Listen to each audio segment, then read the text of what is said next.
Pasi njeriu vdes, fillon mu ballafaqu me disa punkte dhe stacione në botën tjetër. Kalon pranë fletushkave. Sesi prej neve, mas qafës, e ka të ngjitur një dosje. Krejt punë që ke bëj janë të regjistruar këtu. Ke shajt, ke bë tesbih, ke lexu Kur'an, ke ofendu, ke dhënë sadaka, ke agjeru, ke respektu nanën, babën, farefisin. Krejt janë të regjistruar. Do t'i marrë me vete, nëse janë punë të mira nga e djatha dhe do të peshohen tek peshore e botës tjetër.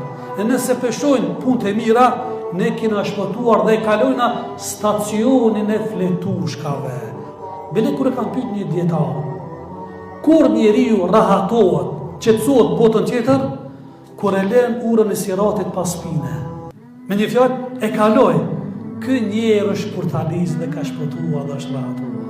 E pasi që e kalon urën e siratit, në atë moment vetëm se jemi para dyerve të xhenetit. Sepse prej neve do të më mbyll syt të raste, edhe me imagjinu.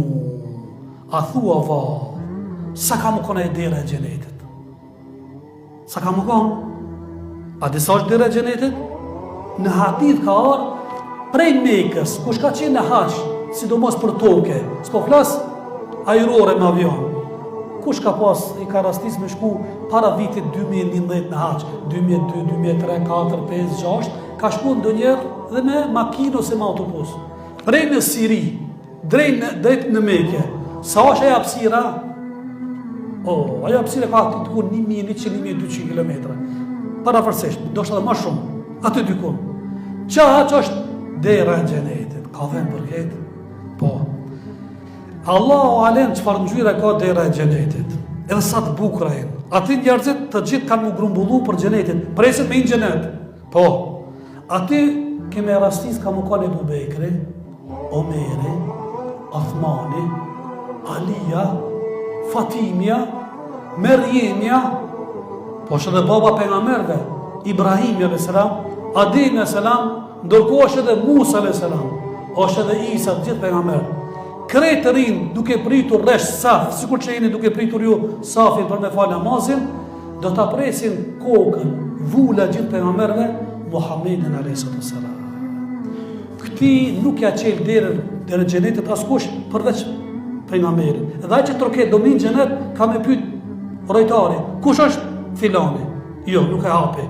Derisa të veri kush është Muhammedi, biri Abdullah, pejgamberi i fundit, për ty jam urdhëruar me hap derën. Në atë moment ka me pas njerëz të grumbulluar. Disa njerëz kanë me qenë në fund të rreshtit, të safit. Ka me shku pejgamberi edhe ka me ka për dorë dhe ka me fut në safin e parë. Thot ti nuk e ki atje vendit. Gabimisht ti këtu je.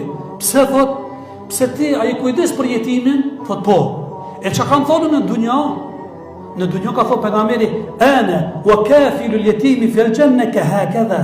Thot Rasulullah ka thonë dunja, une, edhe ai që është kujdes për jetimin, ka me qenë xhenet si këto dy gyshta që janë afër, hezgat meja. Do të rënitet njerëzit, do të rënitet të devotshmit, do të rënitet motrat e devotshmet, të cilët e kanë bërë edhe mbulesën në kohën më nxehtë, kur ka qenë sfidë për disa gra që nuk mbulohen. Paguhet çdo sfidë dhe vështirësi kësaj dunjos, në ditë ka me pas shije, ka me pas për masat nga